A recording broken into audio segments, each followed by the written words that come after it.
This video is a guide on how to get Glassnode on your PC. Glassnode is a decentralized web infrastructure project that lets you contribute bandwidth and earn rewards by running a node. So, first, on how to get Glassnode on your PC is that you should check your requirements within your computer.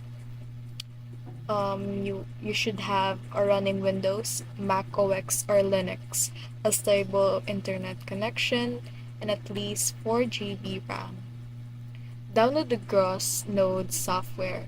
Visit the Grass GitHub repository website, which is um, let me type it for you, github.com/widiscal-grass.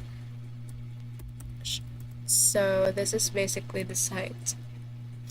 Leads you here, then configure your node, open the configuration file in the text editor, and add your Grass user ID, which is here, and you basically run the Grass node. Monitor your node status and keep your software updated. And that is all on how to get Glassnode on your PC.